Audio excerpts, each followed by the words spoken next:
Hi అండి. అందరికీ నమస్కారం. Welcome to my channel. ఈ వీడియోలో ఏపీ ప్రభుత్వ ఉద్యోగుల పిల్లలకు కారుణ్య నియామకాలతో భర్తీ జీవో విడుదల, దీనికి సంబంధించిన పూర్తి సమాచారాన్ని వీడియోలో తెలుసుకుందాము. వీడియో అయితే ఎక్కడే గానీ స్కిప్ చేయకుండా ఎండ్ వరకు చూసేయండి. ఇన్ఫర్మేషన్ పూర్తిగా అర్థమవుతుంది. అలాగే వీడియో చూస్తున్న ప్రతి ఒక్కరు వీడియోకి లైక్ చేయండి ఫ్రెండ్స్. ఈ వీడియోని తోటి ఉద్యోగ అపేక్షించిన మిత్రులతో అయితే షేర్ చేయండి. కొత్తగా మన ఛానల్‌ని చూస్తున్నవారు ఇంకా ఎవరైనా సబ్స్క్రైబ్ చేసుకున్నట్లయితే వెంటనే మన ఛానల్‌ని సబ్స్క్రైబ్ చేసుకోండి. దీని ద్వారా నేను చేసే లేటెస్ట్ వీడియోస్ అన్నీ మీ వరకు రీచ్ అవుతాయి. ఇక ఆలస్యం చేయకుండా వివరాల్లోకైతే వెళ్ళిపోదాము. ఫ్రెండ్స్, ఇక విషయానికొచ్చినట్లయితే కుటుంబానికి ఆధారంగా ఉన్న ప్రభుత్వ ఉద్యోగి ఆకస్మిక మరణం ఆ కుటుంబాన్ని తీవ్ర సంక్షోభానికి నెట్టివేస్తుంది.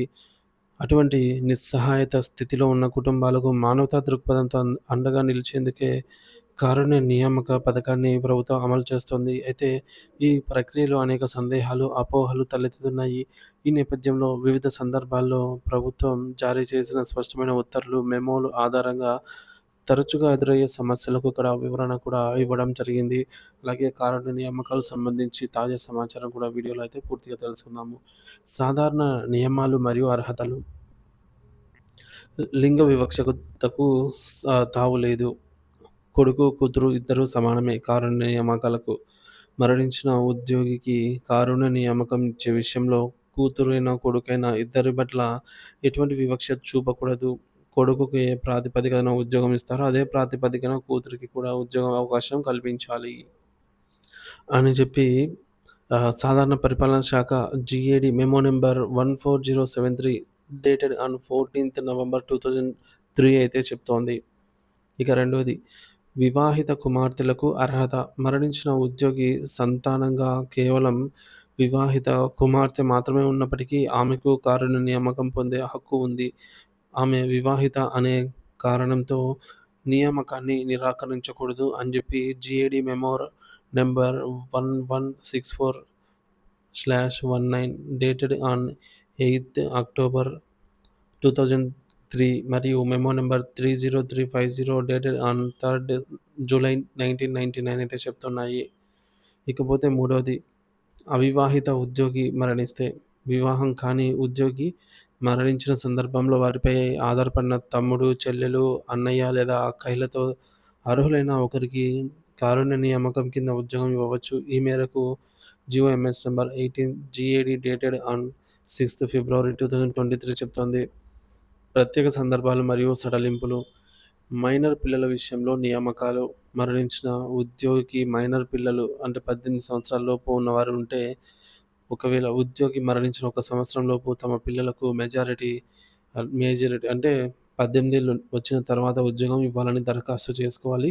ఆ తర్వాత ఆ పిల్లలకు 18 సంవత్సరాలు నిండిన తేదీ నుండి 1 సంవత్సరం లోపు తిరిగి నియామకం కోసం దరఖాస్తు చేసుకోవాలి. అలా చేసుకుంటే వారికి ఉద్యోగం పొందే అవకాశం ఉంటుంది. జీఓఎంఎస్ నంబర్ ఈ మేరకు GOMs number 443 GAD dated on 28th October 2002 అయితే చెప్తుంది. ఇక ఐదవది, దరఖాస్తు తర్వాత కుమార్తెకు వివాహం జరిగితే. ఉద్యోగి కుమార్తె దరఖాస్తు చేసుకున్న తేదీన అవివాహితగా ఉండి ప్రభుత్వ జాప్యం కారణంగా నియామక ప్రక్రియ ఆలస్యమై ఆ మధ్య కాలంలో ఆమెకు వివాహం జరిగినా కూడా ఆమె నియామకానికి అర్హురాలే అవుతుంది. దరఖాస్తు తేదీ నాటి హోదాని పరిగణలోకి అయితే తీసుకుంటారు. ఈ మేరకు GOMs number 55769 dated on 27th January 2000 అయితే చెప్తోంది. ఇకపోతే ఆరోది, విద్యార్హతలో సడలింపులు. జూనియర్ అసిస్టెంట్ పోస్టుకు అవసరమైన డిగ్రీ విద్యార్హత లేకపోయినా కనీసం ఇంటర్మీడియట్ పాస్ అయి ఉంటే వారికి ఉద్యోగం కల్పించవచ్చు. ఈ మేరకు షరతులు: ఉద్యోగంలో చేరిన నాటి 5 సంవత్సరాల లోపు డిగ్రీ పూర్తి చేయాలి. అవసరమైతే మరో 2 సంవత్సరాల గ్రేస్ పీరియడ్, మొత్తం 7 సంవత్సరాలు ఇస్తారు. అలాగే కంప్యూటర్ ప్రొఫిషియన్షియల్ టెస్ట్ 2 సంవత్సరాల్లోపు పాస్ కావాలి. ఈ మేరకు జీఓఎంఎస్ నంబర్ 25 హెచ్ఓడి జిల్లా మరియు మండల స్థాయి కార్యాలయాలకైతే వర్తిస్తుంది.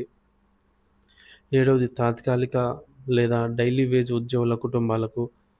NMR daily wage consolidated contingent full time or part time ఉద్యోగులు మరణించే నాటికి వారి సర్వీస్‌ను రెగ్యులరైజ్ చేయడానికి అర్హత 5 లేదా 10 సంవత్సరాల సర్వీస్ ఉంటే, వారి సర్వీస్ రెగ్యులరైజ్ చేసిన తర్వాత వారి కుటుంబ సభ్యులకు కారుణ్య నియామకం అయితే ఇవ్వవచ్చు. ఈ మేరకు GO MS number 118 dated on 18థ్ ఆగస్ట్ 1990 అయితే చెప్తోంది.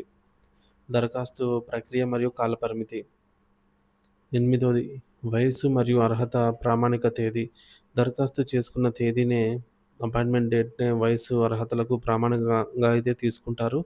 దరఖాస్తు చేసినప్పుడు వయస్సు పరిమితిలోపు ఉండి నియామకం జరిగేలోపు వయోపరిమితి దాటినా కూడా ఉద్యోగానికి అర్హులే.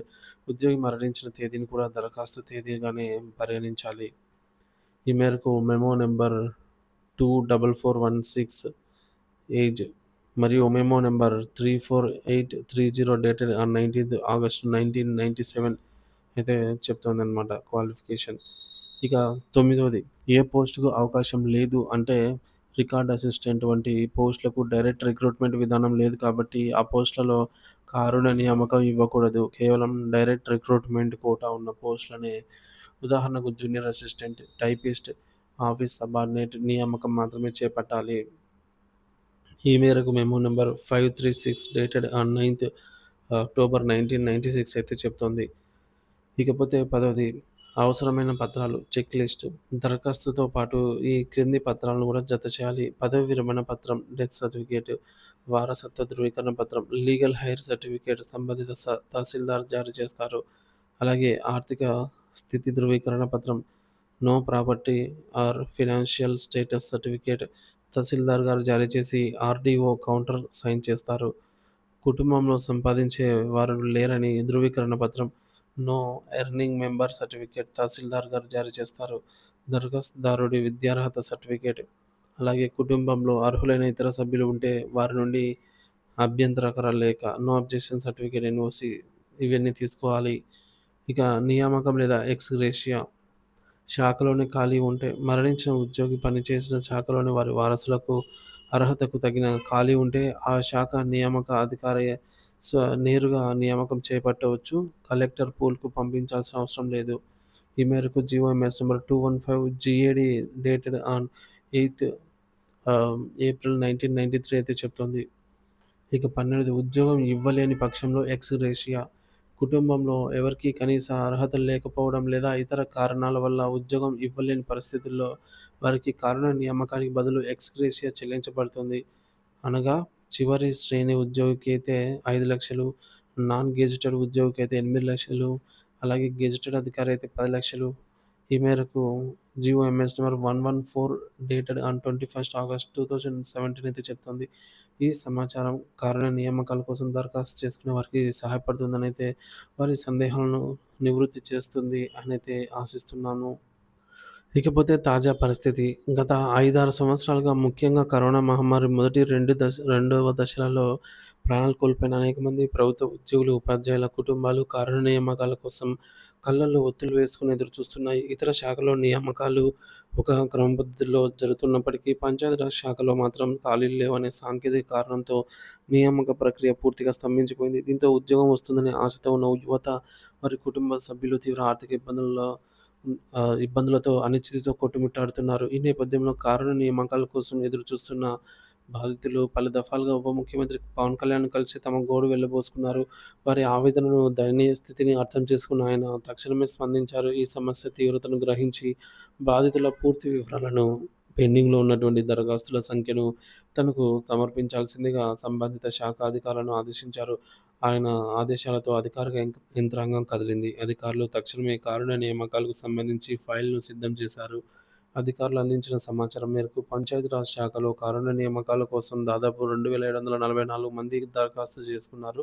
వీరిలో అర్హులైన 1,488 మందికి ఉద్యోగాలు కల్పించేందుకు అవసరమైన ఫైళ్లను సిద్ధం చేశారు. ఈ ఫైల్ ఆర్థిక శాఖ ఆమోదం పొంది ప్రస్తుతం తుది నిర్ణయం కోసం గౌరవ ముఖ్యమంత్రి శ్రీ నారా చంద్రబాబు నాయుడు గారి వద్దకు చేరినట్లు విశ్వసనీయ సమాచారం. ముఖ్యమంత్రి ఈ ఫైల్‌ను సానుకూలంగా స్పందించి ఆమోద ముద్ర వేసిన వెంటనే ఈ యొక్క 1,488 కుటుంబాల జీవితాల్లో కొత్త వెలుగు ప్రసరించనుంది.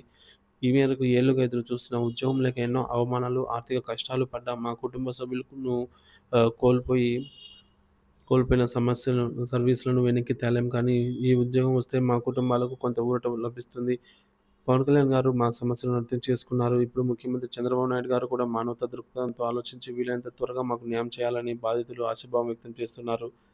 ఈ చిరకాల సమస్యకు 1, 2 నెలల్లోనే పరిష్కారం లభించింది. నియామక పత్రాలు అందుకుంటామని వారు గంపెడాసులతో ఎదురుచూస్తున్నారు. ప్రభుత్వం తమ జీవితాల్లో వెలుగులు నింపుతుందని ముఖ్యమంత్రి, ఉప ముఖ్యమంత్రి తీసుకునే ఈ నిర్ణయం తమ హృదయాల్లో వారికి చిరస్థాయిగా నిలిచిపోతుందని కూడా వారు ఈ మేరకు అభిప్రాయపడుతూ ఉన్నారు ఫ్రెండ్స్.